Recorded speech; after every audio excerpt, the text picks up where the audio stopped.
वर्णानामर्थ संघानाम रसानाम छंदसामपि मंगलानाम च कर्तारो वंदे वाणी विनायको।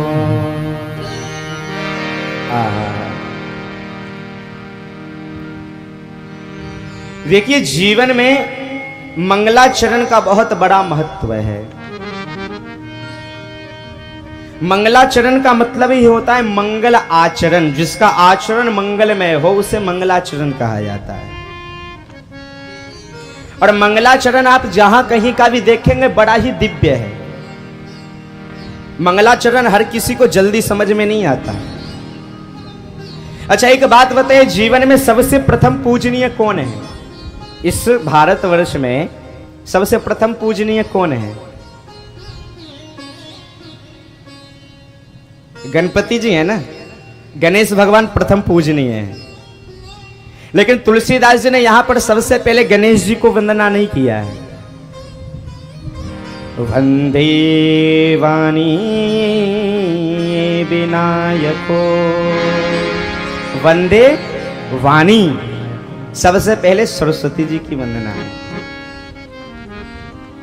किसी ने गोस्वामी तुलसीदास जी से कहा, क्यों प्रभु जी,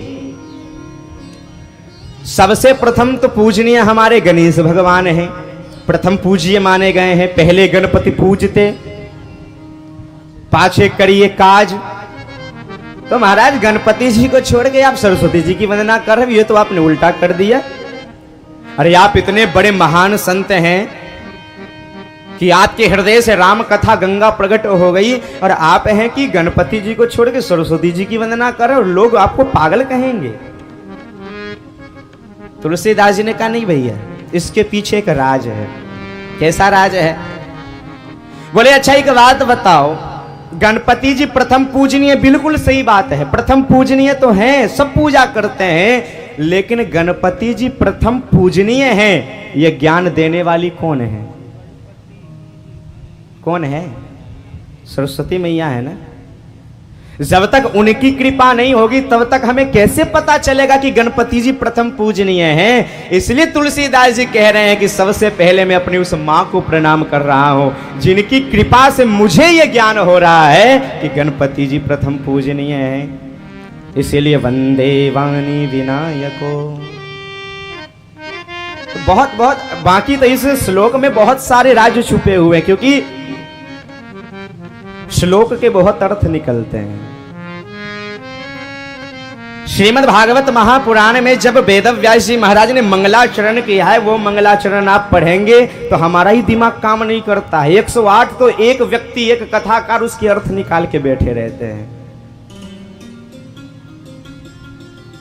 जन्मादश्यतोऽन्वयादितरतस् चार्थे स्वभिज्ञ स्वराट तेने ब्रह्म हृदय आदि कवये मुह्यन्ति यत् सूरयः तेजो वारि मृदां यथा विनिमयो यत्र त्रिशर्गो मृषा धाम्ना स्वेन सदा निरस्तकुहकं सत्यं परं धीमहि। यहां वेदव्यास जी महाराज सत्य की वंदना करते हैं, किसी देवी देवता का वंदना नहीं किया है।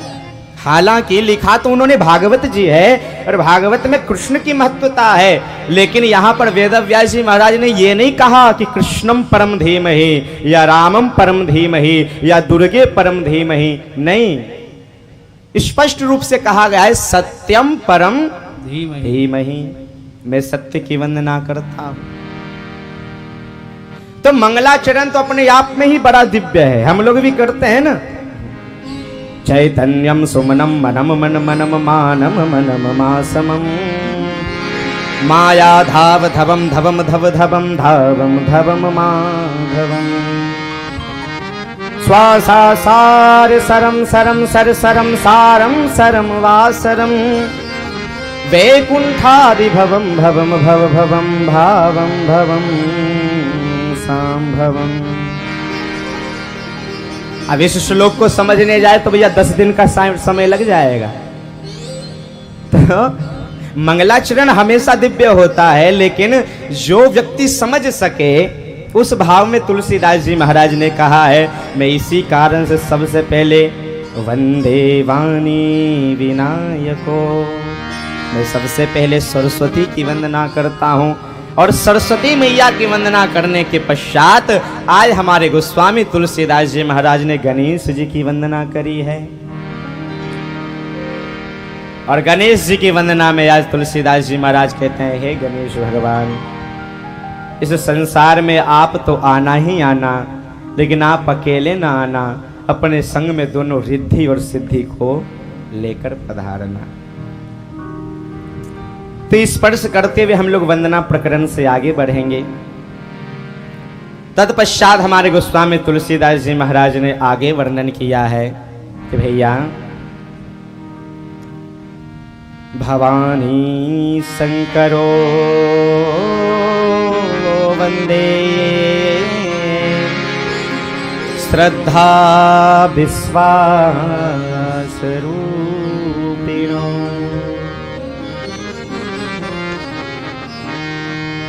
आहा, भवानी शंकरो वंदे श्रद्धा विश्वास रूपिणो। आज यहां पर हमारी जगत जननी जगदंबिका की वंदना है, महादेव की वंदना है, श्रद्धा विश्वास रूपिणो। हर व्यक्ति के जीवन में 2 चीज होती हैं, एक होती है श्रद्धा और दूसरा होता है विश्वास। एक बात का हमेशा ख्याल रखना, श्रद्धा जो चीज है वो व्यक्ति की कभी भी डगमगा सकती है ना। अगर आप भगवान पे श्रद्धा रख करके कुछ कार्य करते हैं और वह कार्य जब आपका नहीं होता है तो श्रद्धा क्या है, फिर धीरे धीरे खत्म होने लगती है। होती है कि नहीं? हे हनुमान जी महाराज, मेरा ये काम कर देना, मैं 100 किलो लड्डू चढ़ाऊंगी, श्रद्धा। लेकिन जब काम नहीं होता तब क्या कहती है, अरे छोड़ो हनुमान जी बेकार हैं। हे भोले बाबा, आपको 1 लीटर भांग चढ़ाऊंगी, फिर कार्य पूरा नहीं हुआ, फिर महादेव भी बेकार है, कोई कार्य के नहीं है। अब ये वाले महादेव नहीं चलेंगे, अब तो भैया सीधे अंकलेश्वर महादेव चलो, वहीं काम करेंगे। हाँ, वहां आए, वहां काम नहीं, अरे अंकलेश्वर नहीं, अब कहां चले, बोले रत्नेश्वर विमलेश्वर चलो, वहां के काम के हैं। ये श्रद्धा जो कभी भी डगमगा जाती है। लेकिन विश्वास, जीवन में श्रद्धा के साथ अगर विश्वास भी जम जाए ना, तो मेरे महादेव और मेरे तुलसीदास जी कहते हैं कि भैया जिसके जीवन में विश्वास हो जाता है, उसके बाद तो भगवान कितनी भी दूरी पर क्यों ना हो, लेकिन अगर आपका पक्का विश्वास है तो पत्थर में भी नारायण प्रकट हो जाता है। प्रहलाद जी ने तो विश्वास के कारण ही प्रकट किया है ना नरसिंह भगवान को। मीरा ने हलाहल विष का प्याला क्यों पी लिया? विश्वास था। श्रद्धा तो ठीक है, एक प्रेम का संबंध है, लेकिन विश्वास इतना है कि मेरा घनश्याम मुझे कुछ होने नहीं देगा। आहा, लोग कहे मीरा बावरी है गई, सास कहे कुल नासनी रे, लेकिन फिर भी महल में जाकर देखा, पग घुंघरू बांध मीरा नाची रे। हुआ कि नहीं? ये विश्वास, और विश्वास इतना तगड़ा था हमारी मीराबाई का कि द्वारकाधीश में स्वस्वरूप समा गई। ऐसा विश्वास किसका हो सकता है? विश्वास देखना है। देखिए नरसिंह मेहता का, घर में खाने को भोजन नहीं है, लेकिन करताल लेकर के निकल पड़े तो सावरिया सेठ ही नरसिंह का रूप बना करके आ गए। क्यों? विश्वास के कारण।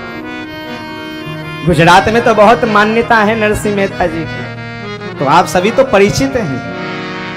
तो तुलसीदास जी महाराज कहते हैं कि श्रद्धा विश्वास रूपिणो, अलग अलग प्रणाम नहीं, एक साथ प्रणाम है। जीवन में क्या हो? श्रद्धा हो और साथ में विश्वास हो। केवल श्रद्धा से भी काम नहीं चलेगा और केवल विश्वास से भी काम नहीं चलेगा।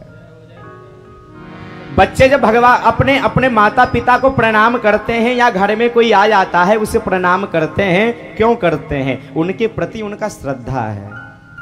अरे ये हमसे बड़े हैं, इनको प्रणाम करना चाहिए। लेकिन कभी कभी क्या होता है, बच्चे जब सामने वाले को प्रणाम नहीं करते और उनसे पूछा जाए क्यों भैया प्रणाम करो, श्रद्धा है कि नहीं, तो क्या कहते हैं, अरे श्रद्धा तो है लेकिन सामने वाले को हम पे विश्वास तो हो तब तो प्रणाम करें, ये हम पे तो विश्वास ही नहीं कर रहे हैं। इसीलिए श्रद्धा विश्वास रूपिणो दोनों को प्रणाम किया गया है।